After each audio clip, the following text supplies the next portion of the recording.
Some breaking news coming out of Pittsburgh today, as the Steelers have decided to sign former Tampa Bay Buccaneer and former Atlanta Falcons wide receiver Scotty Miller. So, the Pittsburgh Steelers, many people are telling them to address the wide receiver position either via trade, the draft that already happened, or free agency. Well, they decided to pass on Tyler Boyd, pass on these other wide receivers, and sign Scotty Miller. So, before we get more to this video, make sure you subscribe to the channel and turn on notifications for everything Pittsburgh Steelers news and updates, and also like the video. Now, let's get right back into it. So, the Pittsburgh Steelers, the big thing with them this offseason is since they traded Deontay Johnson, they're very thin at the wide receiver position. And there's many people who they've been targeting, whether that's free agency and like Tyler Boyd and some others like Mike Williams, or maybe even the trade market. There've been many rumors there with Brandon Ayuk, Deebo Samuel, apparently DK Metcalf, and some others. So they've been around the news in the wide receiver market, but they've decided to pass on all these guys, not make a big splash, and now they've signed wide receiver Scotty Miller. So just giving you the update on what Scotty Miller could do for this team, his past history. Well, he was a pretty good wide receiver when he was with the Tampa Bay Buccaneers, and especially when Tom Brady was over there. He had some surprise games where he absolutely stood out and actually became a really good wide receiver in this league. But then, obviously, Tampa Bay Buccaneers, the next season, his targets went down and things of that. But Scotty Miller, just a solid receiver. You look at his time in 2019, it came off rough. He only started 2 games, played in 10, 26 targets, 13 receptions, 200 yards. Next season, he got a little bit better. A lot better, actually. Doubled his production. Started 5 games, played in all 16, had 53 targets, 33 receptions, 501 yards, and 3 touchdowns. So, the big thing with him, though, is he actually put up some big games in the playoffs and some big touchdowns in the biggest moments. But after that season, he basically did nothing else. His production was not good. He was like an average receiver, probably below average in terms of yards and stuff like that. The next season, he had 38 yards total. The next season after that, in 2022, 185 total yards. But I want to talk about this next season, because that was last season, 2023. He played in 17 games. He started 0. He had 16 targets, 11 receptions, 161 yards, and 2 touchdowns. The reason why I want to talk about this season is because it was with the Atlanta Falcons. And what's the big connection there? Why is Scotty Miller a Pittsburgh Steeler? Well, it's because the head coach at the time was Arthur Smith. Basically, the offense coordinator for the Falcons as well, Arthur Smith. Meaning that obviously they have a connection there, and he's bringing some players that used to play on his team and just people he feels familiar with. And that's what the Steelers are getting in Scotty Miller. And that's probably the biggest reason why the Steelers have decided to sign him. He is a veteran in this league. But the thing is, though, with him, it really doesn't make sense with the signing because he is 5'9", 174 pounds. And what do the Steelers need? Well, they need someone who could play outside receiver. In the draft, they got Wilson. He mostly might be a slot receiver based off his college. Kwon Austin, when you look at what he does well in the league, it was in the slot. In college, it was a different story. He mainly played outside, lined up outside. But you look at Scotty Miller, and just based off that size, 5'9", 174 pounds, he is a slot receiver as well. Yes, he could play outside, but in this league, he would be mainly a slot receiver and has been throughout his career. Even last season, he played more snaps in the slot than he did outside.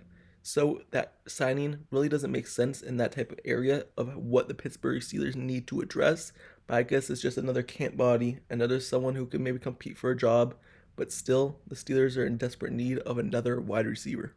You look at this signing, and it's probably going to be for the veteran minimum contract.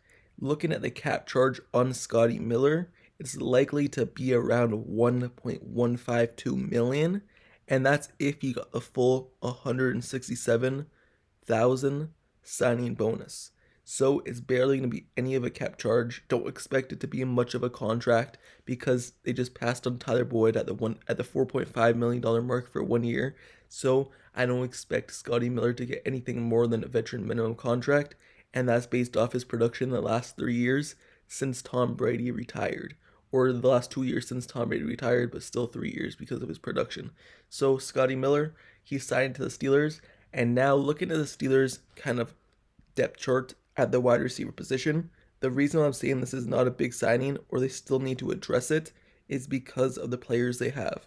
They have George Pickens, rookie third-round pick Roman Wilson, veteran free agent signings Van Jefferson and Quez Watkins, and third-year player Kelvin Austin third.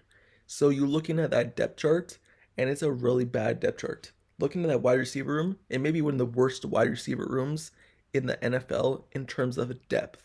Yes, you could say George Pickens, up-and-coming superstar, up-and-coming really good player. So, yes, he's number one. Then number two, you really don't know who's going to be the number two wide receiver. Are they going to plug and play Roman Wilson right away and put him at number two? Or would they use him in a kind of role and let him sit back a little bit, maybe be the third wide receiver? Who knows? But you also look at Kelvin Austin. He's coming off of a year where he played in his first full season. Second year jump, maybe on the way. Even though he's in his third year because of that injury, he missed the entire first season. The second year jump may be on its way for Kelvin Austin. But you look at the Quez Watkins signing, you look at the Van Jefferson signing, you look at the Scotty Miller signing, you look at the Marquise Callaway signing, and things like that. It's more of players who are well past their prime and their production has fell off a cliff, so the Steelers were able to get them from cheap and just plug and play them. Other than George Pickens, Kelvin Austin, and Roman Wilson, the other people on the roster, you really don't know what they're going to do. Van Jefferson, maybe you have a better idea of just being a third wide receiver on the team because of what he did with the Rams, but that was many years back. And then he went to Atlanta Falcons, and the same thing with Scotty Miller. The connection with Arthur Smith as a coach at the time reunited them in Pittsburgh. So you can see what Arthur Smith is doing, but in terms of the wide receiver position, this doesn't change anything. This does not change the fact that the Steelers might still be in the trade news, trade rumor market, or even more free agency signings of players that are still available. That doesn't change that fact. But it's another signing, it's another depth piece, another camp body, someone come in, play in OTAs, play in the preseason, things like that, but more than likely will not be on the final roster when it comes down to final cutdowns for the 53. The Steelers usually carry either 5 or 6 wide receivers, and I don't see Scotty Miller making that final cut. Anyway, Scotty Miller's only 26 years old, so hopefully he has another good season in him where maybe he does stand out, because 26 years old in this league is still young. So, Scotty Miller, Pittsburgh Steelers, they have agreed to a contract, and now he is officially a Pittsburgh Steeler. So, let me know your thoughts down in the comments below about the signing. Do you think it changes anything from the fact that the Steelers still need to address the position? And how do you like the signing in general? Do you believe that he was only brought in because of the connection with Arthur Smith? Or do you think he could actually provide something for the Pittsburgh Steelers? And do you think he can make the final roster? Let me know down in the comments below. And also, make sure you subscribe to the channel and turn on notifications for everything Pittsburgh Steelers news, updates, highlights, reactions, everything like that. I cover everything. And I've continued to cover everything through the offseason, the draft, free agency, every new player we got, made a video on them. It's on the channel, go ahead and check it out, and I'll continue to do so as we head into training camp, the regular season, and everything like that. So, make sure you subscribe to the channel, turn on notifications, and I'll see you guys all later. Till next time, I'm out, peace.